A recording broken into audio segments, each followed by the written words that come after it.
हाय friends, myself doctor Kashyap Shah. मैं as a certified diabetes educator और nutritionist के तौर पर पिछले 14 साल से रिशेप क्लिनिक में कंसल्टिंग करता हूँ। इस एपिसोड में हम इमोशनल प्रॉब्लम्स को डील करने में योगा और मेडिटेशन के रोल के बारे में समझने की कोशिश करेंगे।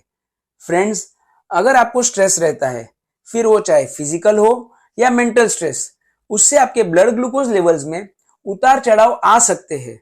ज्यादातर केसेस में ब्लड ग्लूकोज लेवल्स बढ़ने लगते हैं, जिसकी वजह से आपको लगता है कि आप डायबिटीज को कभी कंट्रोल ही नहीं कर पाओगे, जिसकी वजह से कुछ पेशेंट्स को गुस्सा भी आता है, सैड फील होता है। कुछ पेशेंट्स में ये थॉट भी आ जाता है कि बहुत हो गया डायबिटीज केयर, छोड़ दो सोचना, जो होगा देखा जाएगा।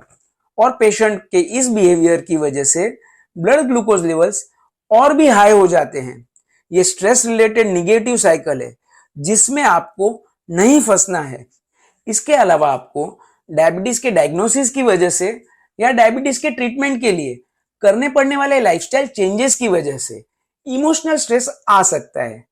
फ्रेंड्स, ये साइंटिफिकली प्रूव किया गया है कि योगा से स्ट्रेस, एंजाइटी और डिप्रेशन में कमी आती है।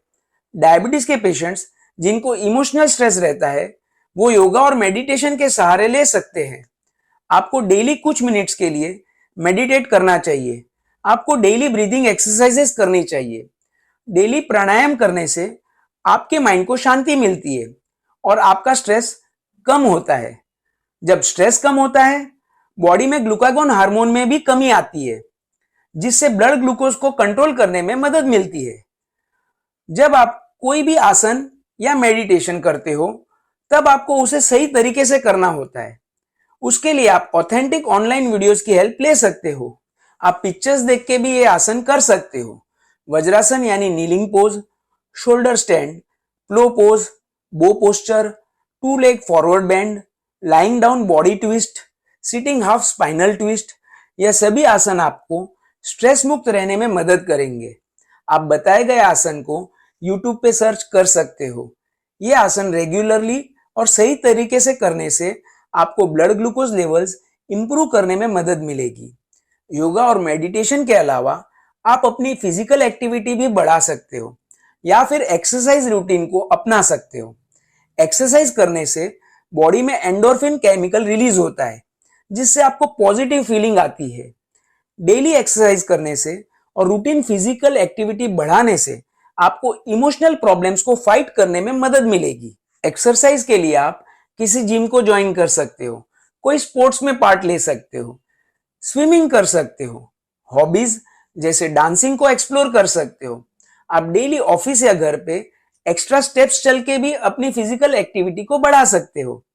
आपको एक्सरसाइज आपकी हेल्थ कंडीशन के हिसाब से करनी चाहिए और आपके डेली रूटीन में आपकी सुविधा के हिसाब से करनी चाहिए, ताकि आप उसे लॉन्ग टर्म तक कंटिन्यू रख सको।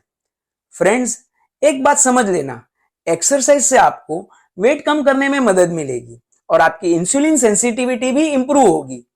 साथ ही आपको ब्लड ग्लूकोज लेवल्स और साइकोलॉजिकल इश्यूज को मैनेज करने में भी मदद मिलेगी।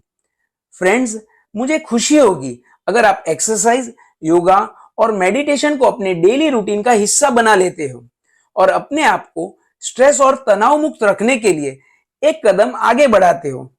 ये एपिसोड सुनने के लिए बहुत बहुत शुक्रिया।